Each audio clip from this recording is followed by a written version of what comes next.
Hello everyone. Today we will study about the equilibrium of a particle. What do we mean by equilibrium?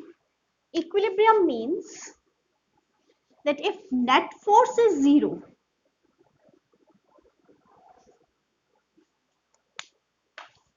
if net force on a particle is zero, then we say that the particle is in equilibrium. What does that mean?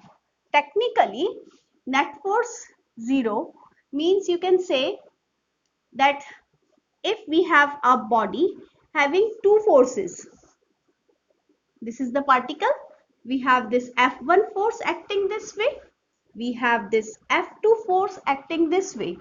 So if F1 vector plus F2 vector is 0, then we can say that the particle A is in equilibrium. What does that mean? That means that F1 vector is equal to minus F2 vector. And what does that mean? These two have equal magnitudes and the direction is opposite. If we consider a three particle system, this is one particle system having two forces.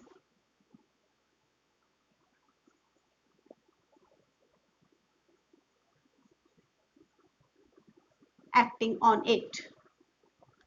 If we consider one particle with three forces acting on it, then what would be the case? If we have this particle, we have this force F1 suppose here, and we have this force F2 over here. Yes. So, and we have another force suppose this way. This is F3 over here. Right? So, how can we find the net force on this particle?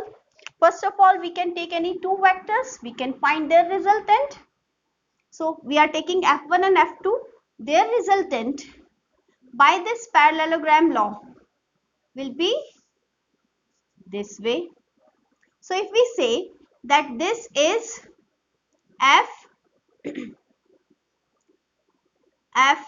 dash, you can say, okay, and here this is F3.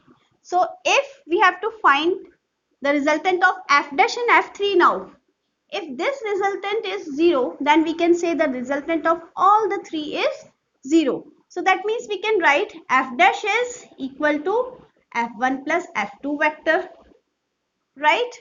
And resultant of these two, we can say that net force will be equal to the resultant of these two and this force. Yes. So if I want to find this net force, and if we say that this particle B is in equilibrium, what does that mean? It means, now this I can replace by F1 plus F2 vector plus F3 vector. It was already there. Yeah. So if B is in equilibrium, then F net on B must be 0. Yes. So what does that mean?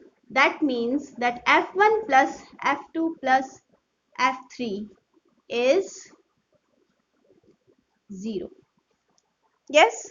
Now let's take a case where we have a number of vectors given in a particular form. So in that case, how the equilibrium concept can be applied? This I can mark as case 1. This I can mark as case 2. Yeah. So from here, I can take the third case like this.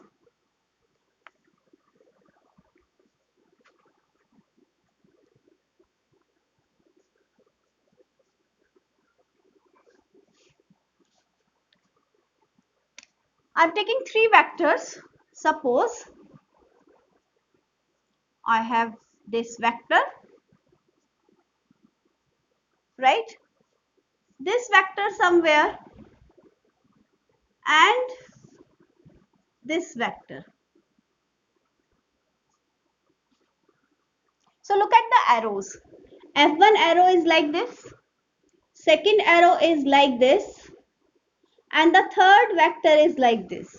So I'll prove that the net of these forces will be 0. So let's first take F1 and F2. If I want to find the resultant of F1 and F2,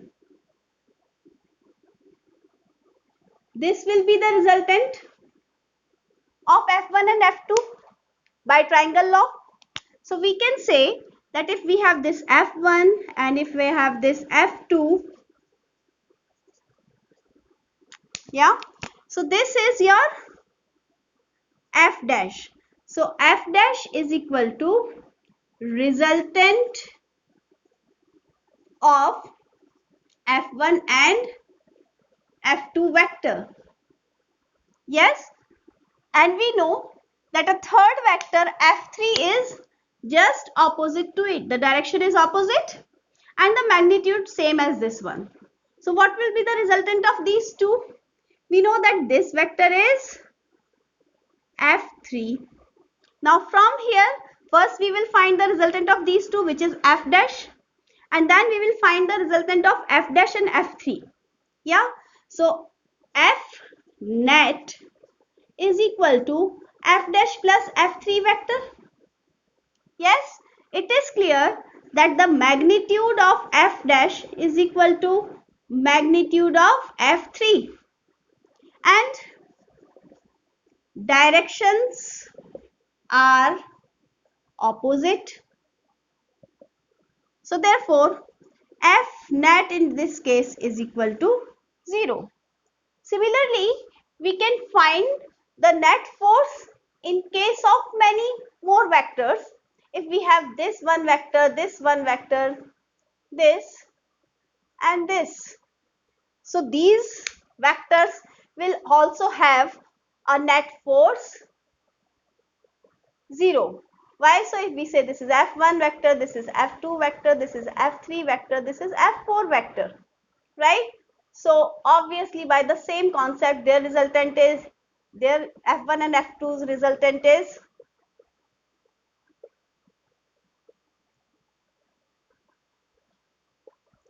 F dash. So I'm marking this as F dash.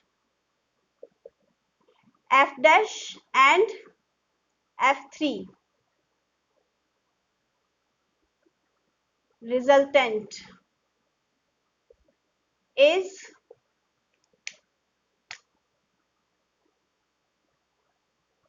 F double dash, right? And F double dash is equal and opposite to F4 vector. Therefore, F net is 0. So what is the final result which we can state from here? So the final result is the net force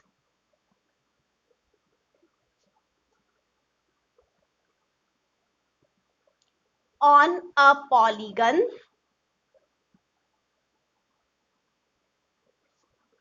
of n vectors. Here one word is important, on a closed polygon. Obviously it is closed, but still,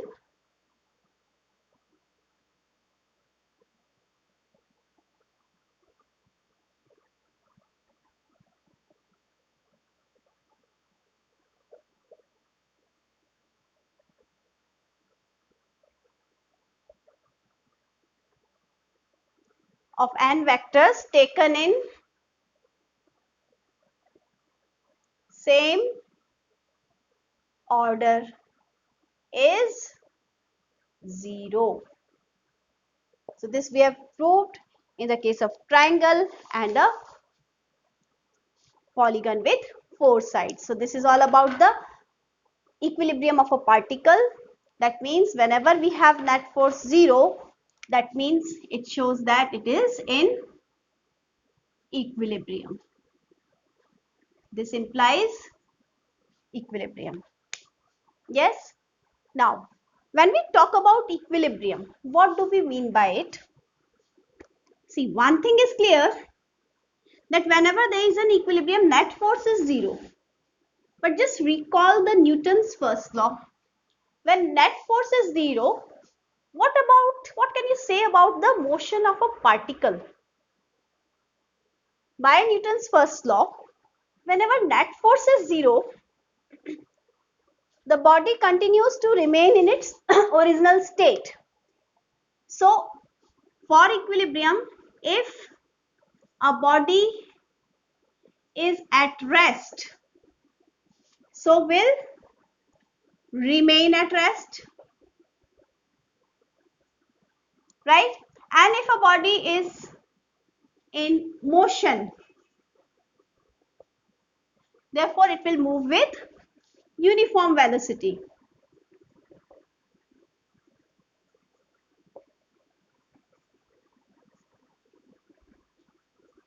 along same line, right? And when we are talking about equilibrium, we have one more thing. That means this equilibrium implies translational. Translational means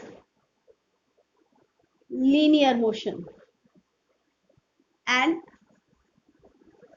rotational equilibrium both.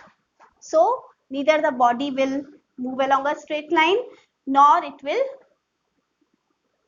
rotate, right? So if it is in equilibrium, it will move along the same straight line with the same speed, same velocity along the same straight line path. So this we will study in chapter 7. Now we can take a question to understand how do we apply it in numericals of connected motion.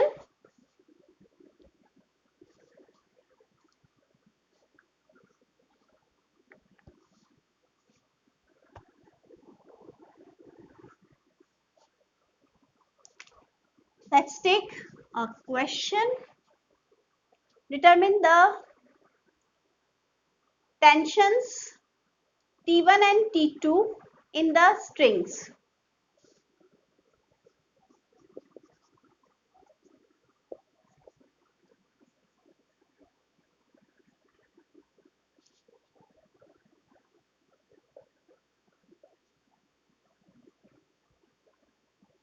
I have made a separate video for the force of tension and normal reaction. So here you are given this setup, beta. And you have this one string attached here, another string attached here, and this point is where some weight is hanging, a mass is hanging. So this is 4 kg weight. So this is gravitational unit they have written. So if I want to write in newtons, what will I write? 4 into, if I take g is equal to 10, then I'll write 10. If I take g is equal to 9.8, then I'll write 9.8. So this will give me in Newton. Now see, we have these strings. Now if I talk about this part of string is different, this is different, this is different.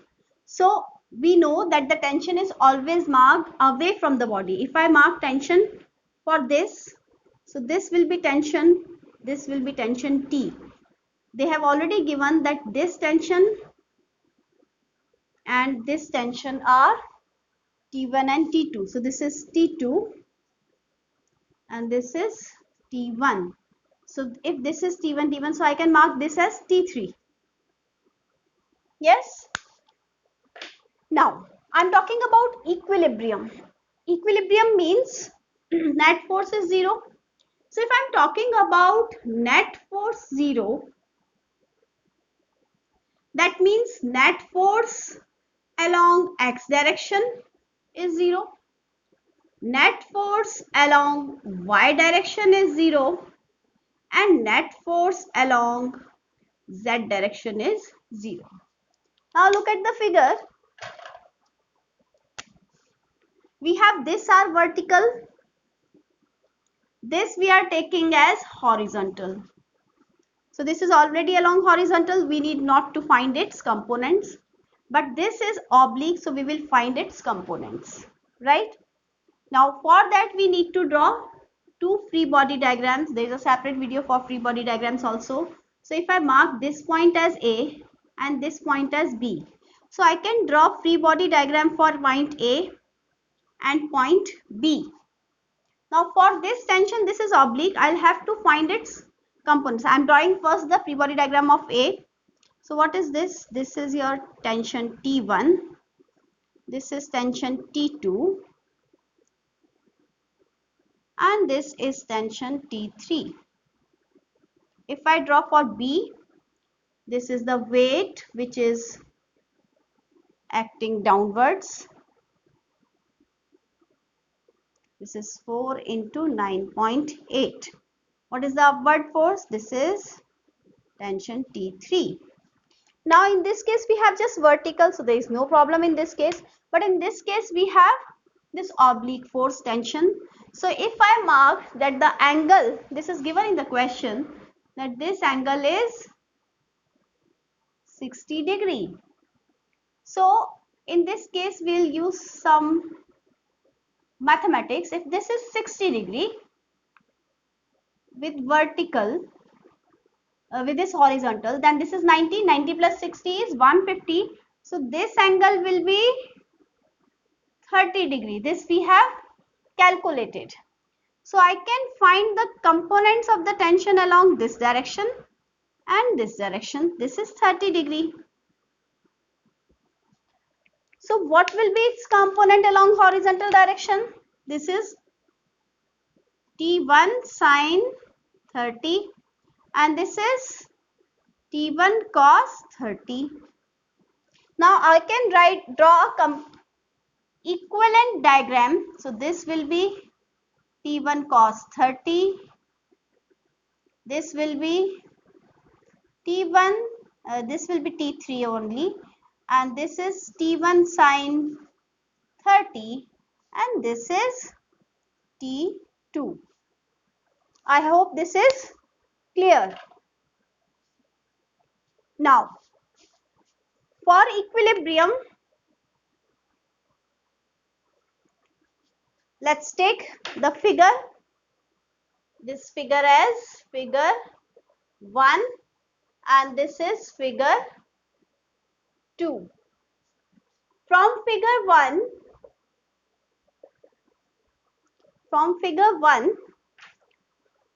we know that if it is in equilibrium, the upward force, because net y direction force must be 0, so upward force must be equal to downward force. So you can say that T3 is equal to 4 into 9.8. Yes. Now from figure 2, for horizontal equilibrium, we have T2 is equal to T1 sine 30. For vertical equilibrium, we have T3 is equal to T1 cos 30. Look at the figure. Now from here, if I mark this as equation 1, this as equation 2. So if I divide 1 by 2, what will I get? I'll get T2 upon T3 is equal to T1 sine 30 upon T1 cos 30. This way I will get tan 30 is equal to T2 upon T3. So that means T2 is T3, which we have calculated here.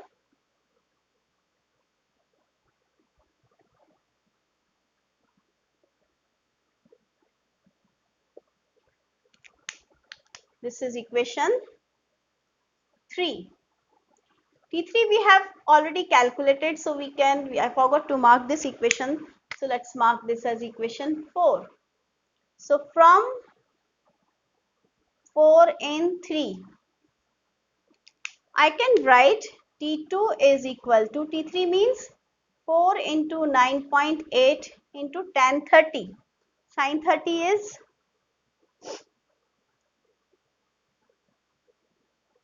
1 by 2 upon root 3 by 2. So that is 1 by root 3. Tan 30 is 1 by root 3.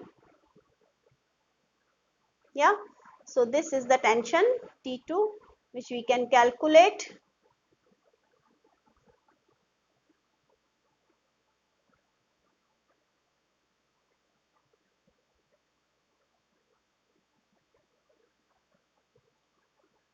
Now we have T2, T3, so we can easily calculate T1 also. So first I'll rub the board.